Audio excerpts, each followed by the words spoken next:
next up we have a rather exciting fireside chat featuring Anna Brailsford, who is the CEO of Code First Girls. In this fireside, myself and Anna will be discussing the topic of digital transformation, which is a key focus of today's event, of course. A short bio about Anna. So like I said, the CEO of Code First Girls, and they're on a mission to eliminate the diversity gap in tech by providing free education and economic opportunities to women globally. Anna is also a board member for the Institute of Coding. Previously, Anna was the commercial director of lynda.com and LinkedIn. When LinkedIn acquired Lynda for $1.5 billion in 2015, she became part of the fourth largest acquisition in social media history, and subsequently contributed to the creation of LinkedIn Learning. So I'm super excited for today's chat, and join me in welcoming Anna to the stage. So you can just take a seat there if you like. Awesome, thank you so much. So thank you for joining me. How are you today? You good?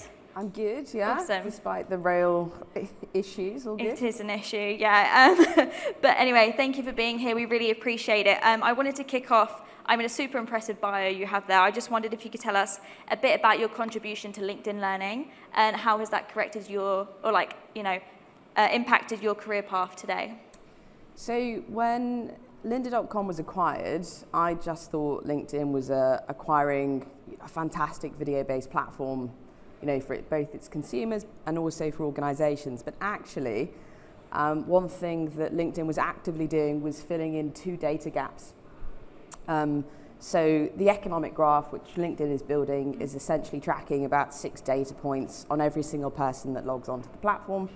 You know, where you went to university, your job, your organization, and two things that they needed to plot were things like skills and knowledge. So they needed to understand that data to therefore understand, for example, the best types of candidates for things like promotions, you know, who you should hire into your organization. So actually, the acquisition, I think, was a very important data play as well. So I think one thing that was a big learning curve for me was obviously not just building out a fantastic product, but understanding their interactions between data once you integrate products into a fantastic platform like LinkedIn. Obviously, since then, I mean, if you have anything on your CV like that, where there's been a massive acquisition, obviously, you know, it makes it significantly easier for you to go on and do other things. But for me personally, I wanted to build something. Mm-hmm. And that's why I was most attracted to Code First Girls. Yeah. So Code First Girls, you know, when I came to it, it is one of the largest communities of women coders now across Europe. And when I first approached it, it was simply sort of known as an education company. We've very much moved from being, you know, not just an education company, but a company that is actively placing women in jobs. So all of our KPIs now are about how many women are placed, to what extent we can skill them up to be placed in roles like software engineering, data science type of roles. And of course, when I looked at Code First Girls, what I could see was actually potentially one of the richest data sets around women in technology in the whole of Europe. Not just about spotting emerging talent, but also as the company matures, data around retaining talent as well. That is something that is incredibly special and incredibly unique. And yeah, it's one of the reasons why I thought this is the organization that's probably the best to build, yeah, given the data gaps that exist around emerging women tech talent at the moment. Definitely. And we're going to dive into today's topic now. Of course, everyone, feel free to use the app Umbrella. You can type in your questions there and they'll come straight through to me. But also we can do this the old-fashioned way, put your hand up, shout out. It's totally up to you. So let's dive in. The first question is around kind of the past 2 years and how the pandemic has impacted us. So companies have felt the need to adapt and accelerate and kind of you know, use these emerging technologies now more than ever. But why is it important that, you know, the adoption of these technologies is driven by diverse teams? So I think the pandemic, I mean, certainly just looking from a Code First Girls perspective, in terms of what we achieved in the course of 2 years, I think it vastly accelerated what we wanted to do. I mean, we probably achieved in 18 months what we wanted to do maybe in a decade. And I think that existed for a lot of our clients as well. There's two types of effects I perceive from the pandemic. So the first is what I call the Netflix effect, where you're all at home binging and you see a massive increase in users. It's probably not going to be a permanent effect in terms of user base. And then I think we see more long-term cultural changes and mindset shift. And we noticed both of those things, both within our learners. The number of women that wanted to learn how to code during the pandemic just absolutely went through the roof. That's both in terms of women that were at university saying, you know, I want to look at my career, and also career switchers that were thinking, how do I switch? The number of women we taught how to code rapidly increased. When I joined around 2019, we had around 8,000. Today we have 70,000. So that's a massive increase in user base. And we saw the same with our clients as well. So the way our clients thought about bringing women on board dramatically changed. We went from an environment where clients were still insisting on face-to-face to being completely open to virtual attraction, training, onboarding, and complete placement within the organization, and being able to do that globally. Could you try again? Wonderful. Siri didn't get it. Yeah. And being able to do that globally. So, you know, we can onboard, for example, women in Warsaw at the same time as we can onboard women in Birmingham on behalf of a client, train them up and place them in a globally consistent way. So that, like, globalization simply wasn't possible pre-pandemic. So there's massive changes that I've personally seen. In terms of why is it important to build diverse teams? I mean, for me, it's a very basic point, but you should be building products, services, and organizations that are representative of society. And if you're not, you're going to suffer, both from a consumer perspective and potentially from a shareholder perspective as well. So for me, it's a really basic and simple point. If you don't do it, you're actually excluding potentially 50% of your consumers, if not more. And it has very, very serious consequences for the type of products and the type of organizations that you build. Yeah.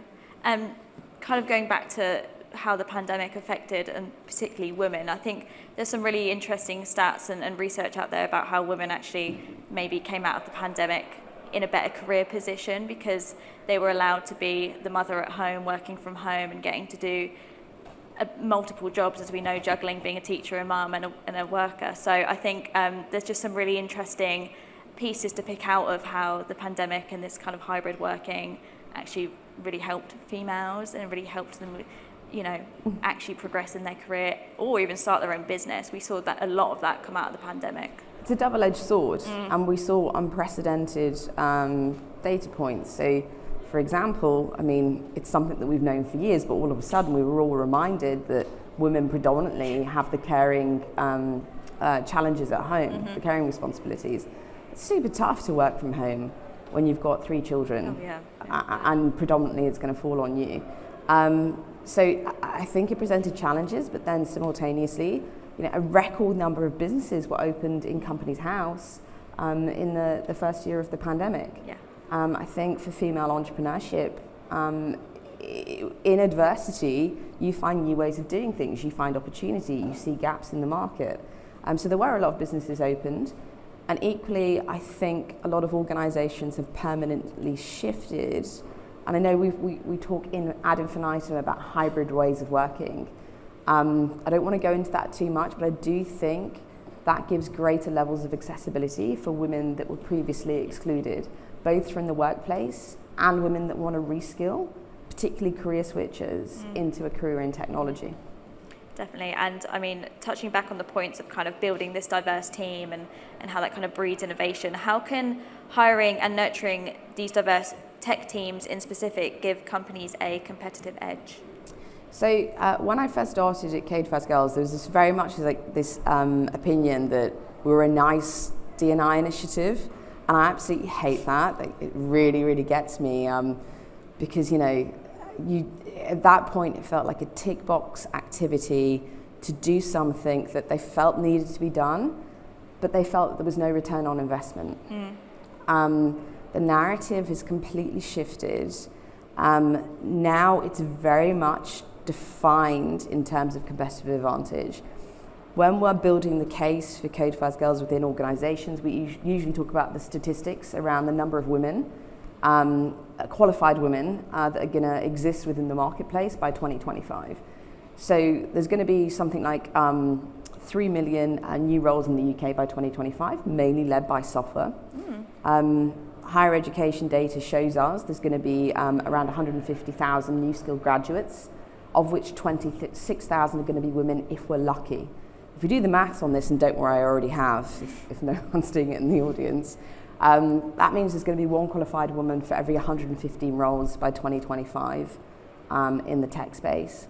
What organizations are starting to realize is that unless they do something very, very quickly, they're going to build completely male-dominated tech departments. And right now, let's face it, it's going to come down on those organizations fairly hard, both from a consumer perspective and, like I said, from a shareholder perspective as well. Yeah. And open it to the audience. Do you have any questions going already? Wasn't sure. Yes, hello. Quite interesting what you said about creating male-dominated tech environments. Because I'm trying to introduce the conversation around how we get more diversity within our IT department. And my senior manager is very much with you. Well, women don't want to do technical roles, and he's kind of referenced Sweden, that actually there's a lot of diversity and equality in the workplace, but yet there's still more women. It's still very male-dominated in kind of technical STEM roles. So do you have any thoughts on that? And how would you suggest going about trying to change their thinking? So, I mean, what I immediately say to that, and I've heard so many times, Code First Girls isn't going to work, because there's just not enough women interested in tech. Well, the 70,000 women that we've talked today are very much living proof that there are lots of women that want to be in technology. Our research shows that women decide to move into tech slightly later in life. There's a lot of money that's gone into trying to influence women under the age of 18, both say at GCSE, even before that, and also in A-level choices to choose things like computer science at university. It's just plateaued over the last 5 years. So what we decided to do is focus on the over 18 group. And it's been highly successful for us, because we started to realize is actually when women start to think about jobs, both at university, say they're studying something other than computer science, like myself. I studied English and history, still ended up in technology. We enable them and we support them to say it's okay, you don't have to have picked this from the age of 14 to transition into something like technology. And we do the same for career switchers. I think part of the problem is we consistently label girls from a very young age, and we basically tell them, if you're not a woman in tech, if you're not a woman in STEM, I'm a walking hashtag, right? I've been labeled my whole life, and it actually excludes people as a result. So we support women to make a change when they're thinking most about the types of jobs and careers they would like to build. And if they haven't picked it from a young age, we say it's okay, and we're going to support you. Enabling those support mechanisms. And we also give the education for free, which is very, very important. Removes the financial barriers for entry and enables women to enter the world of tech. At the moment, we are 600% oversubscribed from eligible women that could take the roles that we have on offer by the time they get to a certain point in their education process. So trust me, there are women out there, and we find them in abundance, and we support them. I just think there needs to be a mindset shift within a lot of organizations to embrace that. And also, another thing I find around this space is like less talk and more action, right? Let's not talk about the problem anymore. Do something, find a tangible solution, get women in and move the needle. Even if you're only moving the needle slightly, you're still doing something tangible to make the change. Yeah, we got the microphone. I'll be with you in just a second.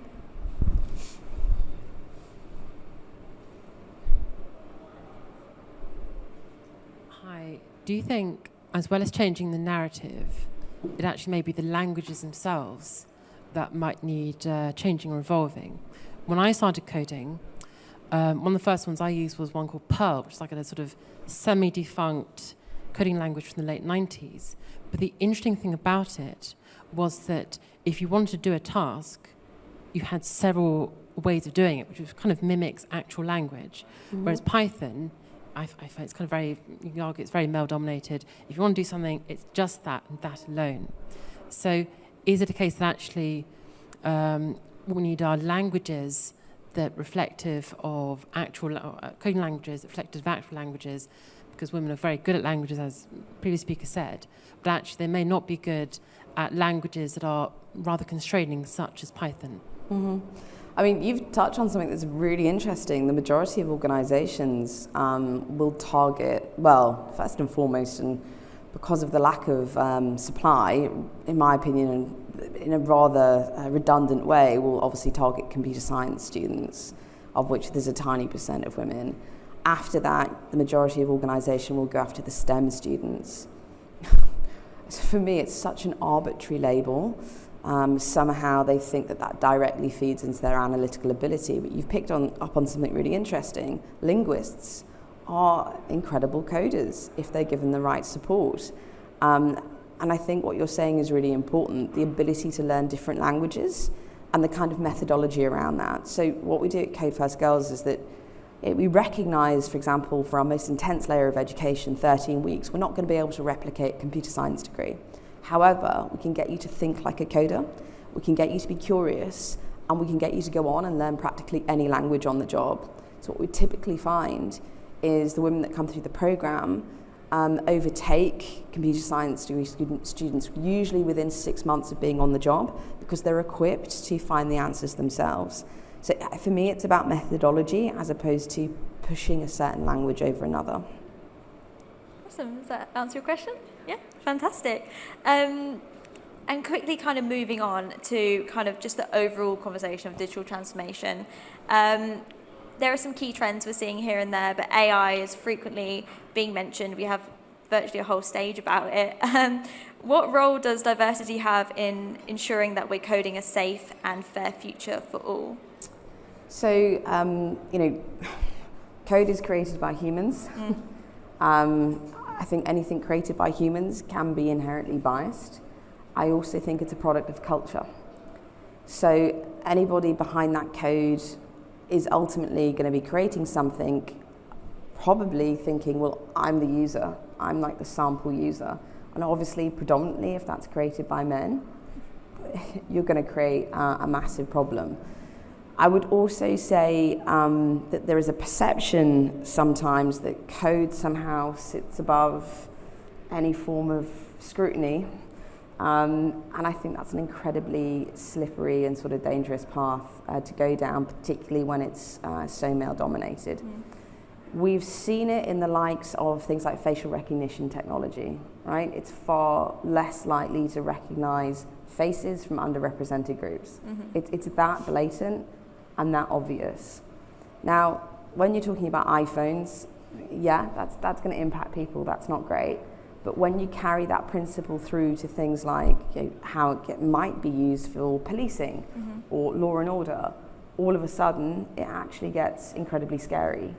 Equally, in the way organizations have had some terrible debacles using AI for selecting future employees, because the data that's being fed in ultimately is saying that the strongest coders they have are male coders. So without even realizing it, the algorithms that are being created are selecting male candidates to join large tech organizations. So I think a couple of things around AI that we've got to be super careful of. The first is the actual data that's being fed in. Is the data inherently biased? 9 times out of 10, it's going to be, and the data needs to be highly scrutinized. And the second thing is, how do we label sets of data once we feed it in, and who's deciding upon those labels? And again, does that need to be scrutinized by a secondary layer? So I think, AI is incredibly exciting. I think it offers wonderful possibilities, but only if we've created diverse data sets, and we're creating diverse tech teams to scrutinize the products that are being created as well.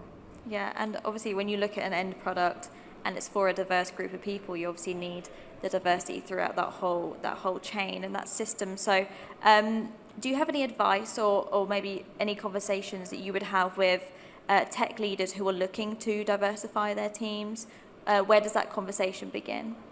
So, I mean, one of the biggest things I would probably say is when I ask my clients, what's the impact of bringing in women from Code First Girls?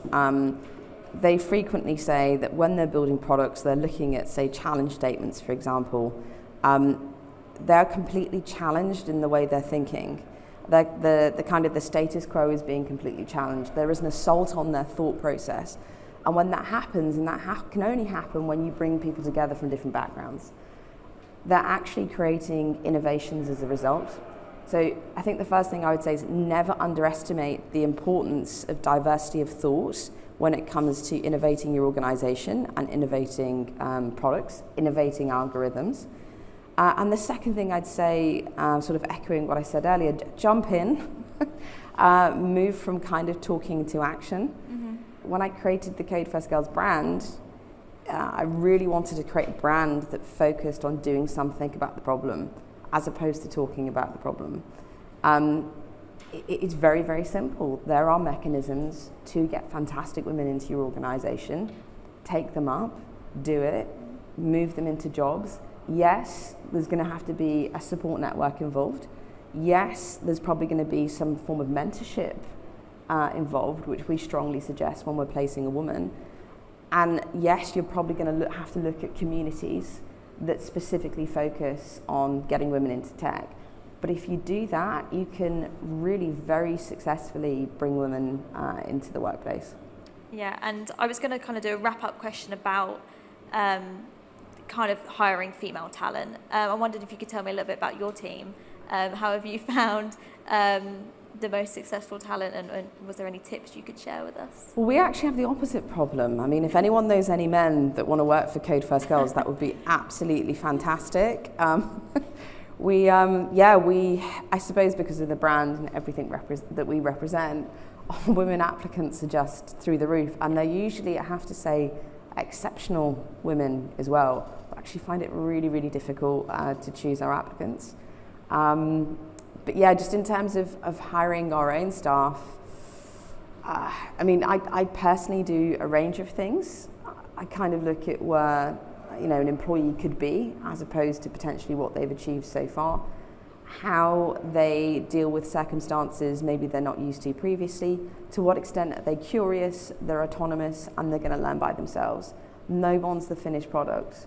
I mean, I'm quite sure the first job I got, I absolutely blagged my way into it. Because what do you have? You might have a university degree, you might think you've got experience, but other than that, you probably just got your ability to persuade, right? But that's okay, because guess what? You learn it all on the job. And typically within 3 years, unless you're promoted, you actually start to feel very bored. So that's another thing, actively understanding where people want to be and actively promoting them, moving them up and giving them challenging, meaningful work. I don't think people like to do the same thing day in, day out. So one thing I always say in my interviews is if you're not, can you cope with constantly changing circumstances? Can you thrive in that environment? It's not for everyone, but if you can do that, you can probably join a startup like Code First Girls and do very well. Fantastic. And we're going to wrap up. Is there any more questions we have on the floor? Awesome. You did mention earlier about kind of mentorship, and that kind of interested me. When you kind of came into the tech space, did you have a mentor or a role model? Because I've spoken to so many women, and majority of them have had a mentor that have really helped them through their career development. Yeah, classic question. Look, I think everyone's role model to a certain extent. This is such a lame answer. It was probably my mum. It's classic, though. Yeah. She was an entrepreneur, so I used to sort of be in her business, and I obviously admired her a lot for that. It was never going to work out, because I think being in a family business gives you different layers of added pressure. But in terms of work and professionally, actually probably my first role model professionally outside of the family was a guy.